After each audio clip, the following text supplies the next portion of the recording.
Hello, we are here, and I think it is a joy. A joy, perhaps, to finally move on, to have finally made it and survived. A bittersweet joy. A celebration and a parting of ways. To me, joy is all the same. I don't know about you, but I still remember when I first learned about and knew I wanted to come to Yale-NUS. In 10th grade, upon seeing the website for the first time, I wondered, what is this thing called urban studies? And I can learn arts and humanities and philosophy and politics and economics all at once? How exciting, I thought. How I wanted to be here. And for whatever reasons I was given this chance, I'm now here with all of you, the class of 2021. When I first got here, I thought, I'm excited. Of course I am excited. For me to be here, people are giving me so much. I want to learn, to create, and to engage.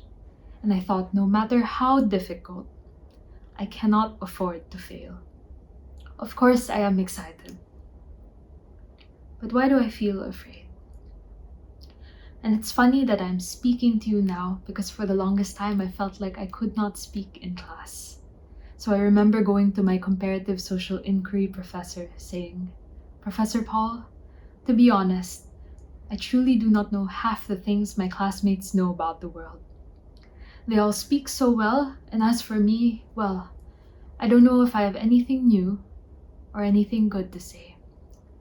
As challenges are raised, and I start questioning what it was I thought I'd surely believed, now I'm not even sure of the certainty of anything I do say. And she said to me, I remember, Betina, when you do speak, know that people listen. Prof. Paul is among many within this community who have slowly shown me that I have something from my little life worth sharing in this place.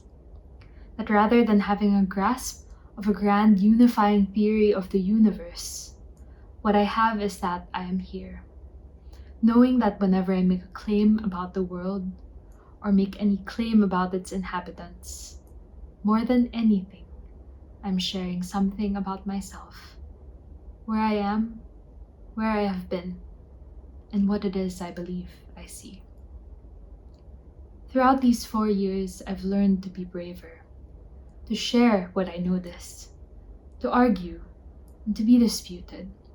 From those of you who have dared to say things that are new and recount things familiar but worth remembering, who have danced to September like everyone was watching, unapologetically sung happy birthday in the dining halls, put up concerts in common lounges, and dropped everything to make sure that your sweet mate was safe, who have critiqued and said that something has failed even those it was meant to serve, who have striven to build new things and to sustain old yet good ones. You, my dear classmates, who have always surprised in every endeavor, however small you may think it is. In the time that we have shared, I know that I've seen things that have also left me confused, afraid, and angry. Yet in fear and in not knowing, sometimes all I could do was listen, and sometimes, even if I didn't know it, listening was all that was asked of me. Listening like a friend of mine who, throughout the 4 years that we have spent in a place where we often needed to explain where we were coming from, we spent many hours in the silence of our rooms, sitting with what we didn't understand and weeping about the loss of certainty that once meant excitement. With Kala, I have learned that sharing oneself is often about sharing silent grief that does not demand rationales. Through and alongside her, I've learned what it truly means to listen. To listen is to share, to understand and to be understood, and to feel safe to share is joy.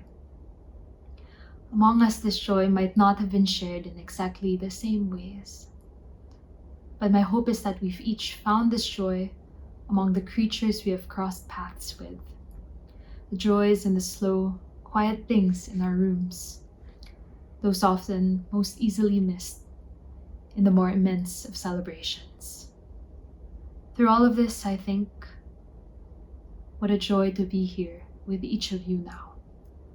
Until we are here together once more, thank you for listening and for the joy we share by simply being here.